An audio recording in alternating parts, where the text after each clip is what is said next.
I thank you for your decision to hold this meeting at ministerial level and for sharing it. I thank all the ministers who decided to attend, and notably the Arab and OIC ministers who have been touring the world to advocate for an end of the Israeli aggression. I also wish to thank the Secretary General for his briefing and his efforts, and the United Nations for their vital role on the ground.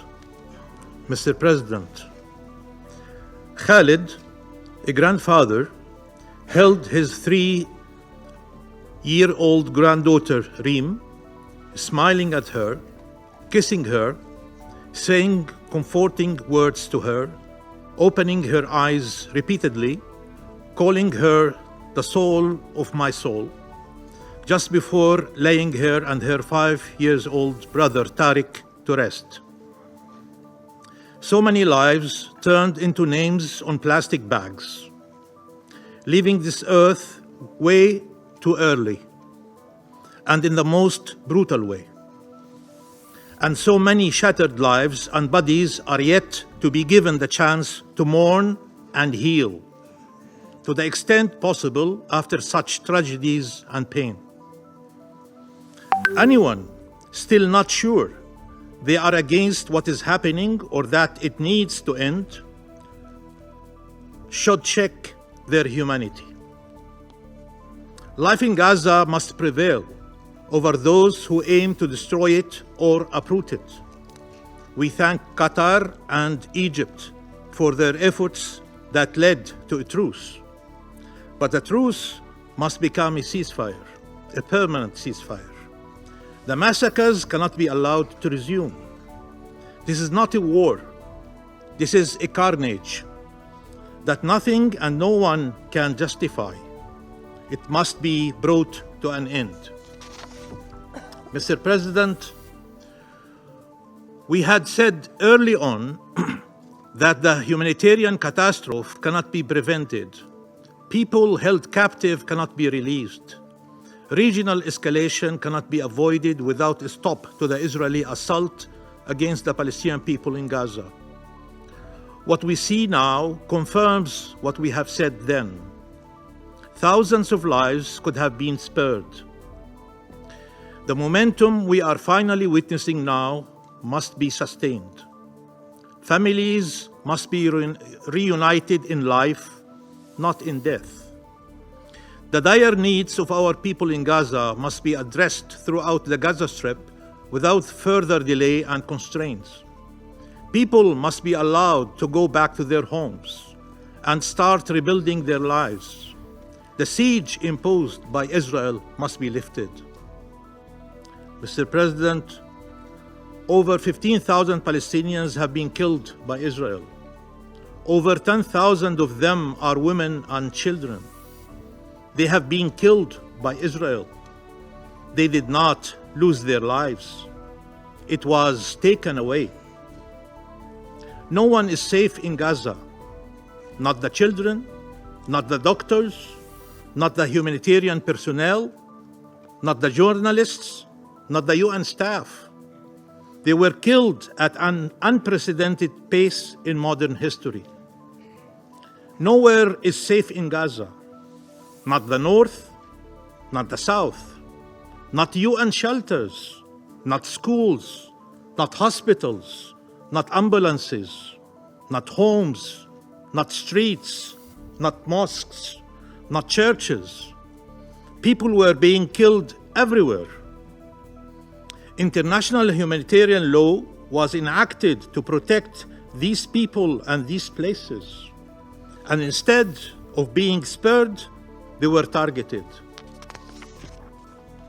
Israel keeps giving examples from the Second World War to justify its crimes, ignoring that it is the very horrors that occurred then that led humanity to enact the fundamental rules Israel is breaching now. How many times can the world afford to fail the test of humanity in Gaza, in Palestine? How many times can it afford to fail the test of legality? Mr. President, we are at a historic crossroad, and we are out of time. A solvable political conflict is being turned into a never-ending religious confrontation. Our people are faced with an existential threat. Make no mistake about it. With all the talk about the destruction of Israel, it is Palestine that is facing a plan to destroy it. Implemented in broad daylight, enacted in laws and in policies, carried out with brutality by soldiers and by settlers. We are being erased from the map, literally. Netanyahu, from the podium of the General Assembly, announced a new Middle East where Palestine had vanished. It is no coincidence that in the map he raised at this occasion, both the West Bank, including East Jerusalem, and the Gaza Strip were considered part of Israel, alongside the Syrian Golan. We are being pushed out of history and geography. Israel calls it voluntary resettlement. They are just suggesting it for our own sake. With siege and bombs that have led to the displacement of 1.7 million Palestinians in the Gaza Strip, and with incursions and attacks by occupation forces and settlers. They have turned Gaza into hell on earth and the lives of Palestinian communities in the West Bank into a living hell. On the 75th anniversary of the Nakba, the Palestinian catastrophe, they are trying to finish the job. 75 years later, Israel should rather be convinced that no force on earth can uproot Palestinians from Palestine, nor Palestine from the hearts of Palestinians wherever they are. The Palestinian people are here to stay. They are from this land and of this land, and their destiny is to live in freedom and dignity on this land.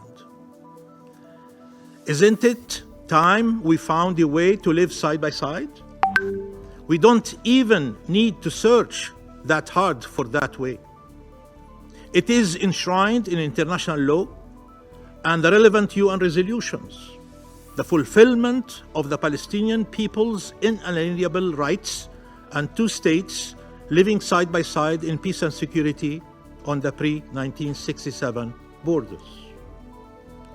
Mr. President, there are calls to avoid escalation in the West Bank, but the escalation is there. Since the 7th of October, over 230 Palestinians have been killed in the West Bank. 3,200 have been injured. 1,250 have been displaced, including 500 children. Thousands have been arrested, maimed, humiliated, harassed. So escalation is there. Or does it only become an escalation if Israelis are harmed? We know the entire world rejects Israel's colonial policies and violence and has been calling for accountability. But that accountability cannot come from a government whose agenda is the settlers' agenda, led by settlers, funding settlements, arming settlers, and the protection of our people cannot be ensured by the occupying forces who are complicit in these crimes. We need international protection and international action to end impunity so as to prevent the recurrence of these crimes that occur daily and in broad daylight. What our people are enduring now is the result of the international community's failure to provide such protection and accountability. Mr. President, Israel kills our children one generation after another. Today in Jenin, Israel killed 2 Palestinian children, gunned down by Israeli snipers. Adam, 8 years old, was shot in the head, and Basil, 15 years old, was shot in the chest.